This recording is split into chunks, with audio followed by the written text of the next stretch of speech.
Welcome to Evolutionary Men. I'm your host, Jason Lang. Let's get started.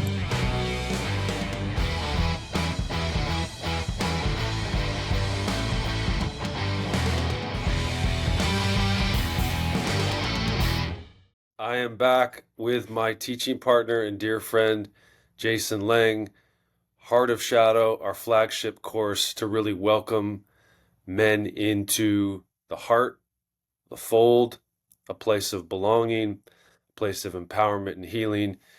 And we just wrapped our 5th cohort of Heart of Shadow, and the momentum is as strong as ever. What's becoming clear to Jason and I, we're always asking, what is the mechanism? What is the thing that actually makes the work? Why does every cohort and every experience I've had, Jason's had, yield profound breakthrough, yield healing, result in closeness, result in integration, an increased capacity to hold chaos, to hold pain, to hold love? And Jason and I came up with kind of a fancy masculine term to describe what happens when men get together. We call it the masculine vortex. And I've heard different men's programs call it certain things. But as we drill down to it and get into the experience more and more, and the experience itself wears a groove inside of us, Jason and I, and all the men we work with, it really comes down to one thing that makes the work, and that's love.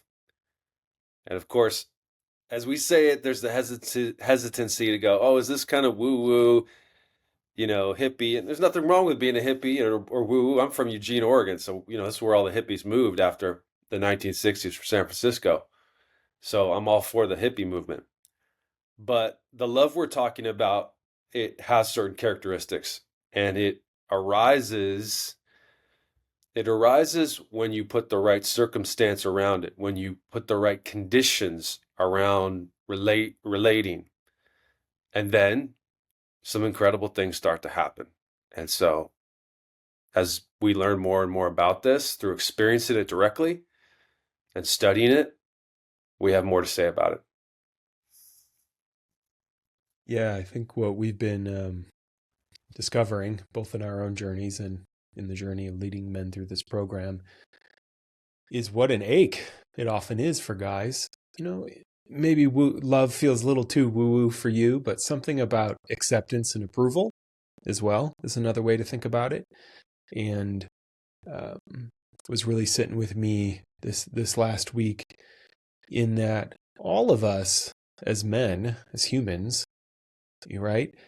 The mechanism we go through is we're born into some family system, and then we adapt to the family system to survive. And that adaptive child, we might call it our inner child, our wounded child, is often who shows up to try to handle life when we're not sure what to do. And almost inevitably, that adaptation, which I've talked about on my show before, oftentimes it's what protects us when we're young. It becomes the very barrier to what we want as adults. And the key thing here is,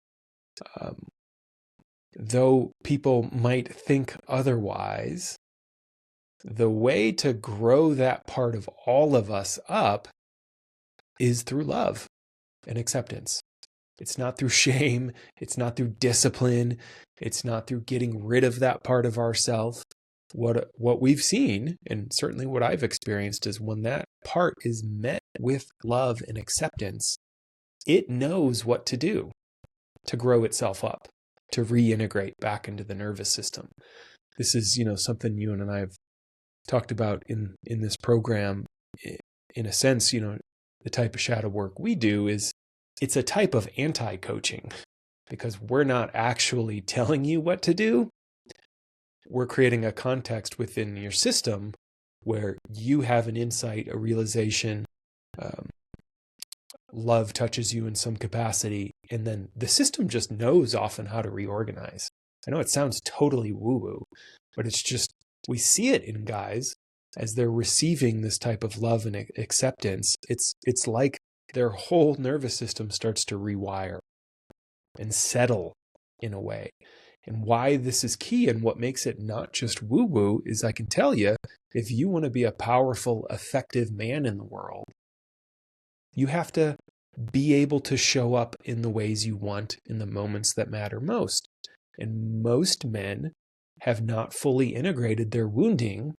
And so they get a little triggered, they feel a little under-resourced, and suddenly that inner child is running the show. Whether it's in their job, their company, with their spouse, their intimate partner, their kids, you name it.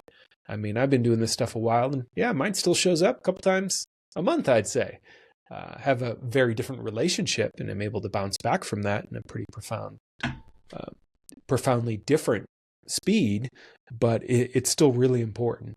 And it's that longing, just that longing for masculine presence and love that is so key and so core to the transformations we're seeing in men.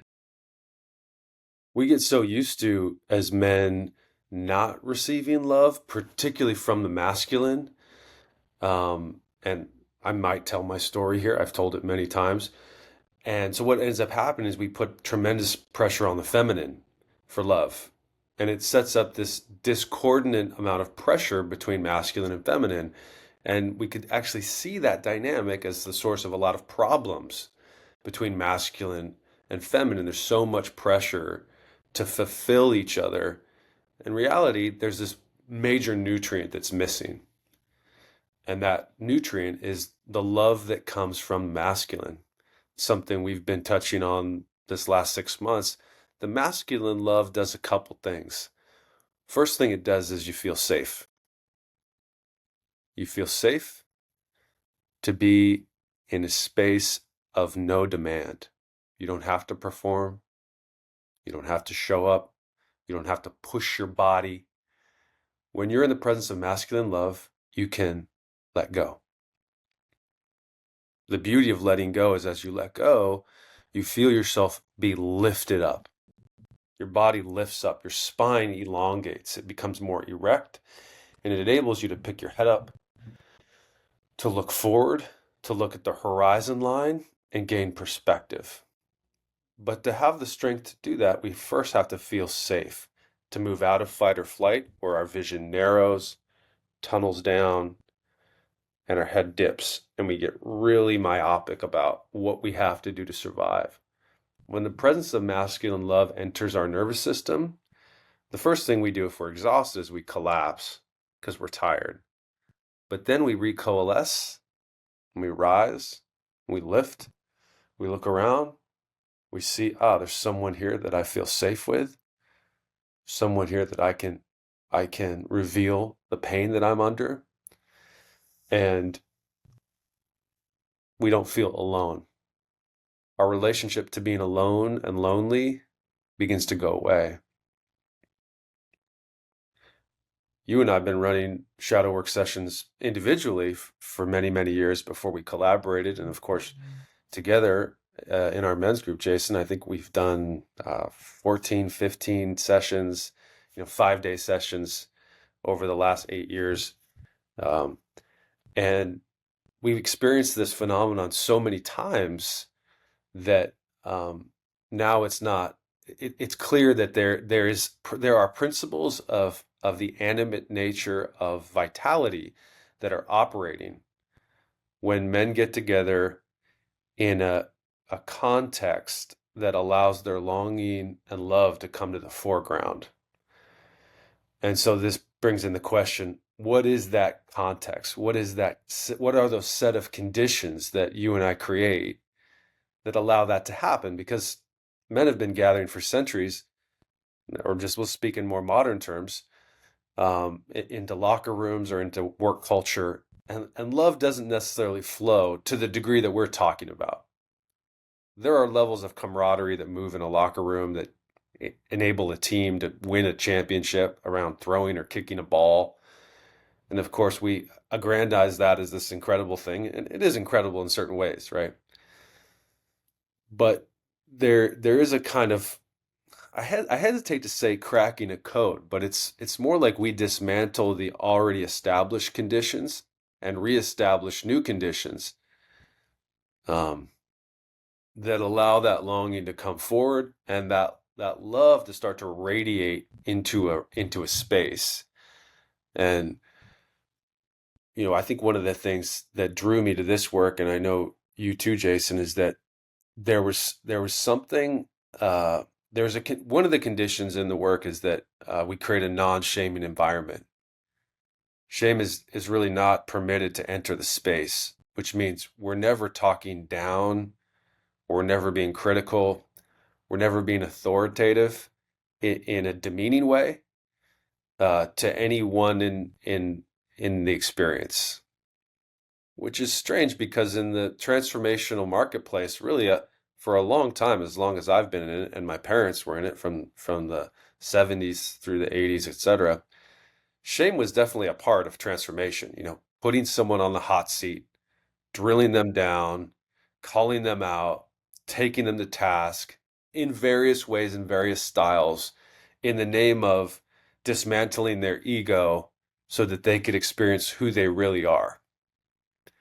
And you and I never, ever do that. So then how do the breakthroughs happen? And of course, for me, the breakthroughs and transformation I've seen in this work have been the most profound and complete that I've ever experienced, part and parcel because there was no damage incurred to my sense of identity in the letting go process. I didn't have the facilitators I worked with never said, Luke, wake the fuck up. Luke, don't be a pussy. Luke, you're full of shit. Oh, you're doing that thing again, Luke. Never heard that once. And I have heard that in different things I've studied and been a part of. I could, I could name some names of organizations where I was coached that way. And so I think we should maybe talk about that a little bit. Like how do we set up that context? Because it's pretty interesting. Yeah, I'm really struck actually. I'm thinking about this latest cohort we wrapped. One of the gentlemen pointed something out that in terms of the flow of the program and journey we take men on, he was like, yeah, one of the wild things is this has kind of been in reverse. Usually you meet someone in the world and you put your best foot forward. And then as you get to know them, you start to get to know the kind of shadowy elements, the stuff they don't want you to know or aren't proud of, or where they're out of integrity, whatever it might be. And his experience of our program was it was reversed. Like we started and we just go right for the jugular. Here we are. Here's what doesn't work. Like, here's where we're in pain. Here's what I'm not proud of. We kind of reveal that stuff pretty early on. We have very tight agreements and structure around this. So it's not, it creates a level of trust to allow this to happen in, but we do go pretty fast in that sense. And we get to go under the hood, so to speak, of each other as men and see, what's running the show for us. And then towards the end of the program, we kind of start to sprinkle in the other stuff where oh, wow, yeah, here's what I'm celebrating. Here's what's great about my life. Here's what I'm proud of. Things that often we lead with in a normal context, but we do it in reverse. And the power of that, one thing I've definitely realized in this program, one of the great powers is when we intimately connect with someone else's pain, we bond, right? There's like, it's a very human to human thing. And I think also part of what makes this work so important in this day and age of disconnection, tribalism, objectification, us, them thinking, which is all over the globe right now. Something different happens when you first meet someone at a human to human level in the rawness of their pain. Because all those labels, all that bullshit, it just falls away. It just falls away. And it's like, wow, this is a human and I connect to their heart. And when we've bonded in that way first, something else becomes possible. And that's part of what we're talking about here. And then when we bond in that way, and then, in some sense, shower these parts of ourselves that we really thought, and sometimes through experience, learned from our day-to-day systems were unlovable. When that gets touched by love, that's when the healing really tends to happen. That's when the reorganization tends to happen. That's when the integration tends to happen. And we're able to move through the world with more of ourselves online and more capacity to be present in things. And, every time we do it, part of the joy of this program is we're seeing we're seeing what the process is that is not even something you and I created. It's just like, wow, there's this thing. And every time something gets revealed to us of how we can continue to further refine it and support it, and allow the connections to deepen.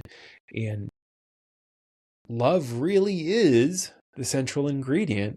And it is the thing that almost all men coming into our program are profoundly malnourished in, just profoundly, particularly from the masculine, right? From the men in their lives, from the male caregivers that they experienced, where most often, the default in our culture is you are rewarded for what you do, right? If you do a good job, if you make enough money, if you get good enough grades, if you win in the sports, you're rewarded. And that has a huge cost on our heart and soul as men. And the wild thing, again, for any skeptical men listening here, what we're seeing, the kick-ass thing is when men are loved for who they are, not for what they do, but for who they are, they actually end up having more capacity to go do more shit. Because then their well-being isn't dependent on the outcome, which allows us men to, in some sense, live more boldly because we have this safe, stable place of love that we can bring anything to in our groups that we help create. Yeah, it's become such a normal thing in our lives, Jason. You're in my life that our lives really reflect that we have this space of love that's alive, and because it's been in existence for so long, we're able to bring that to our wives, our kids, to our workplace, and it's just become normal. And of course, when we meet a new group of men, you and I bring that normalcy that at one point was really strange. I think my first experience of it was it was familiar in that it was something that I had recognized, but I hadn't experienced for decades. That level of acceptance and permission to bring my pain forward. And so when we meet a new group of men and we lay out the kind of contextual elements, the first few things we ask men to do is to agree to very challenging things, which is to be transparent and to be vulnerable. And of course, to enable that, we have to put a third condition, which is confidentiality. We're not gonna air out everyone's history to the world. So that lays out a certain level of safety, and then we have a couple other agreements. We're asking men, people. I mean, next year we're going to be working with women too, offering the first cohort of Heart of Shadow. We're asking them to do something society has told them to do, essentially the opposite. To keep your cards close to chest, to not reveal, to not trust, to not get manipulated. And so it requires a big leap, and I can think back. God, I remember I was with you, Jason, in Honolulu. Well, we met in Honolulu, and then we went to the west side of the island of Oahu. And I remember asking you, because you had worked with this particular teacher before, and so what are we going to do, Jason? I think you tried to describe it in a certain way, because I'm trying to reference it to Was this like shamanic work, or is this like the landmark form, or is this like, breath work or whatever? And my experience was that I was a little bewildered because I had never been in an environment. Just thinking about it, I can feel the kind of tenderness of my heart where I could say and express myself in any way that wanted to come through me. Because I was basically asking you, Jason, what are the rules? Like, how do I do this right? And it was bewildering to discover, like, well, I mean, there's a kind of basic, like, obviously be respectful of human beings here, and having a space that was that open relationally, here's an interesting correlation. The closest place I had experienced that level of openness was in deep meditation, where I experienced consciousness as a phenomenon open ever more infinitely into space. And I would describe that space as being free and full of love and full of joy and peace. When I first experienced this work, I felt that same space, but in a relational context between me and human beings. It was familiar because I had experienced it energetically, but it was bewildering because I had never touched it in an actual eyes wide open relationship. And I think that was possible, blew me away, blew my conception of what was possible open. And then that there's this whole realm of experience to be had in relationship that is place related to that same location in consciousness, that's nature is free and full of love. And I know that might sound really strange to folks out there, but what we're really talking about when we talk about love is a place. It's a location in awareness inside that, when you start to feel it and sense it, you gain the ability to take yourself back there, to even start to live there, and to not be relegated to only experience it in meditation or in a plant medicine journey or in a breathwork journey or whatever spiritual practice you may do to touch that space of freedom and love and acceptance. Starts to become available, not just inside my being, but between me and other people. And then the journey starts to get really interesting. Yeah, it's such a great way to phrase it. Another way to think about, I think what we see where we see then end up is a type of relational freedom. So it's not just the freedom at the top of the monastery alone on the mat or alone in the woods, but it's, wow, I'm relating, I'm in connection to you, and I still get to feel free. Yeah. Right? I can drop all the shit I think I have to do to be in connection with you, and instead I get to just show up and be in connection with you and feel free. And that's a profound, really precious space I think we have found that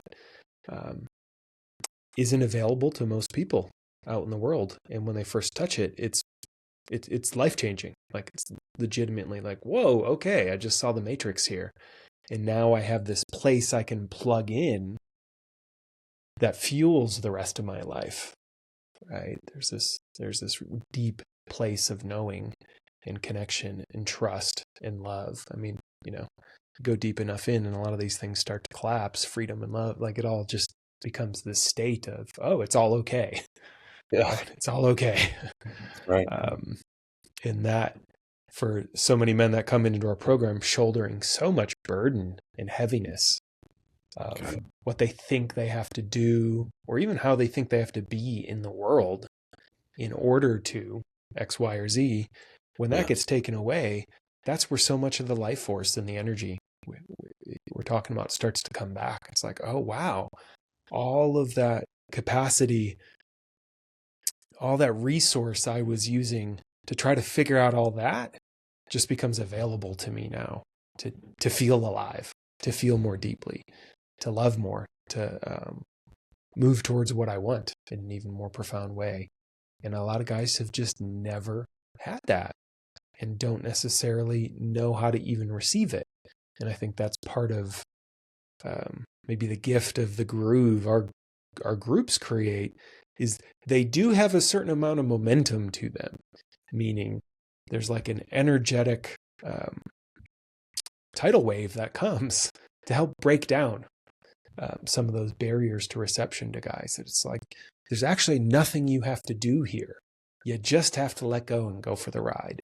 And as guys experience that, it's pretty cool. It's like, wow, wait, I don't even have to do my work in a certain way, right? Like, what are the rules? I want to do it. I want to make sure mine's as deep and as valuable to the group as ever. And it's like, no, all that goes out the door. All that goes out the door. And that's where so much trust is born and so much camaraderie is born amongst the men as well that we've seen. And the real magic of, this phrase I've been using lately that I learned that the group starts to work towards mutual freedom. And the awareness of what happens when a man realizes, wow, me vulnerably going to these places inside myself actually starts to free the men around me. It's really cool because most men, want to be of some kind of service in the world. And this is a really unique way to do it that reformats things for a lot of our guys that, whoa, I'm not being too much or being selfish by, getting some support right now. And it's just so great. Every time we do it, we're like, hey guys, does it feel like this guy's asking? And everyone's like, no, we're usually loving it. We're loving in a man in that space. And it becomes this really profound synergy, I guess is another way to put it, where, yeah, we're receiving from the group, but every time we're receiving from the group by, stepping into transparency and vulnerability and allowing love to flow our way, we're actually giving to the group at the very same time. Every man. One of the most common things we hear when we do this process is every man feels served by every other man's work. It's really profound. Mm-hmm. Yeah, the nature of masculine presence is that it wants to give, it wants to serve, it wants to step forward and help construct a reality that feels safe and empowering. That's just built into kind of masculine essence.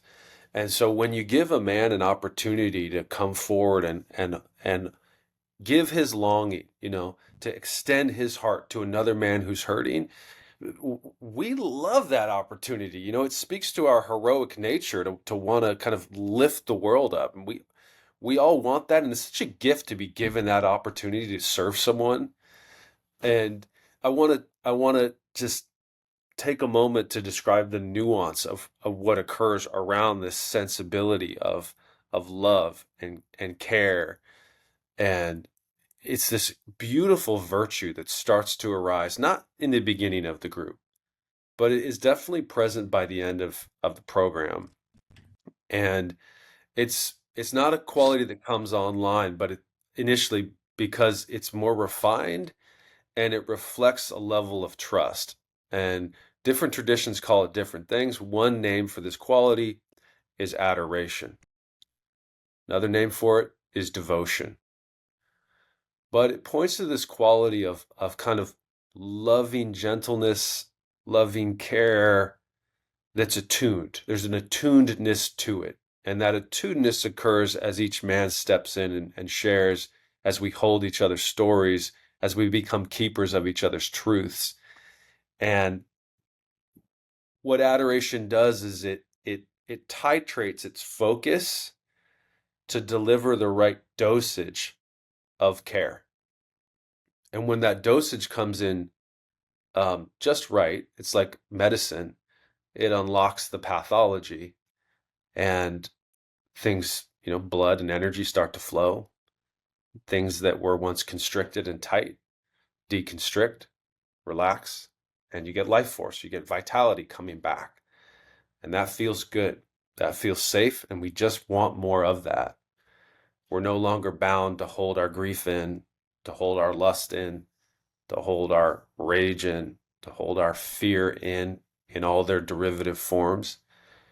We become anti-fragile. We become resilient and indomitable as that devotional space is open from brother to brother.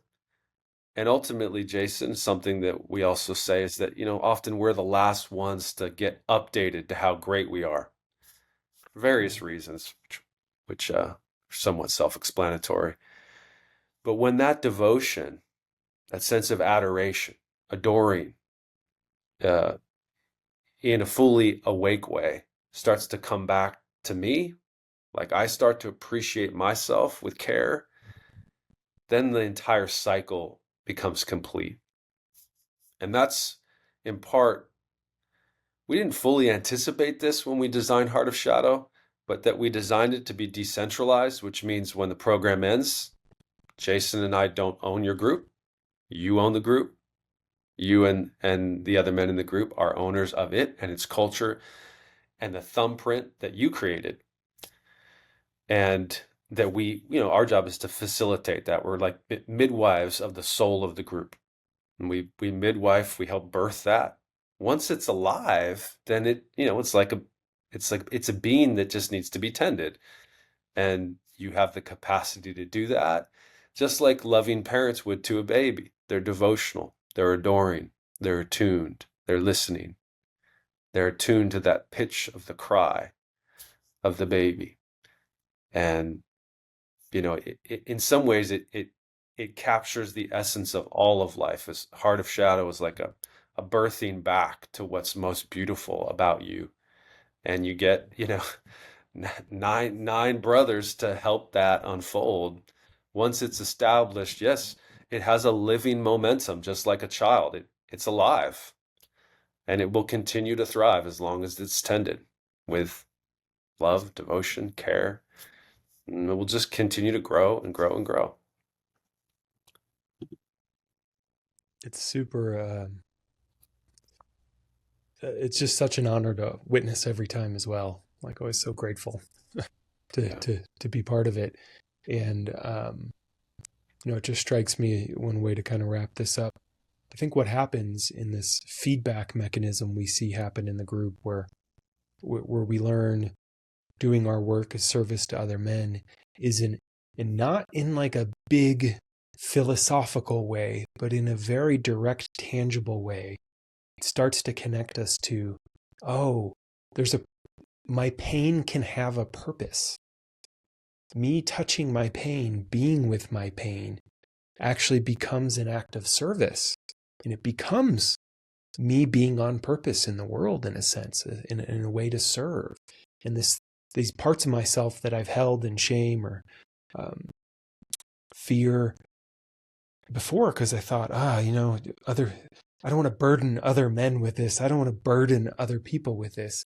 It's like, no, actually, there's a purpose to me feeling that and revealing that to other men because it helps other men heal. And it just creates, again, this beautiful brotherhood. And this kind of energetic entity that wraps the group that can then serve all men. And that all men is a big theme of our last retreat, get to tend that fire and help keep it alive by bringing their full selves to it. And so one of the themes I've been talking about a lot lately in men's groups in general, and definitely in our Heart of Shadow groups, you will get deep belonging and deep purpose. Like being in the group is a type of purpose because your presence really does matter. What you're revealing really does matter. And in that process of bringing that forward, we've seen, and certainly what we experience in our group, is it's a profound sense of belonging that then relieves us of the burden of having to try to find that through all the shitty means that are out there in the world right now. Right. Instead, it's like, okay, here with these guys know who I really am, right? Warts and all. And when I have their trust and love, I don't have to give a shit about what most other people who don't actually know me think. And that is a profound place of power to come into as a man. We've talked about it before. It's a type of inoculation that this kind of love provides us and fuels us with, that liberates us from having to try to get it in other places. And it's real and it's hard earned. This isn't easy work, right? And so this is challenging work for guys, but most men I know are up. They want it. Part of us wants it. We want to know, hey, I'm fucking doing something with this life I was given, right? And I'm increasingly convinced every soul, right? We have some kind of karma we're meant to work through in this life, and you either turn towards it or you numb out. And it's pretty easy, guys. I've numbed out before myself. The reward for turning towards is unfathomable. It's just extraordinary. And we see it change men's lives, and it certainly changed mine. And so if you're yearning for this kind of love, definitely consider joining a cohort. They are a rare and precious thing. Luke and I were only able to lead 2 of these a year right now, and they fill up fast. So that's 20 men a year. We're talking just 20 men a year right now get to experience this process. If it's something you're fired up to do, you can just head over to heartofshadow.com and either get on the mailing list, or if a cohort is open for registration, you'll be able to register right there and then, and make sure you snag a spot, because word is definitely getting out. These are filling up faster and faster, and you want to be on top of it. And we love the work we do. And every time we wrap a cohort, I think, oh my God, how fucking cool. How fucking cool. How amazing and courageous and brave were these guys. Like, awe-inspiring every time.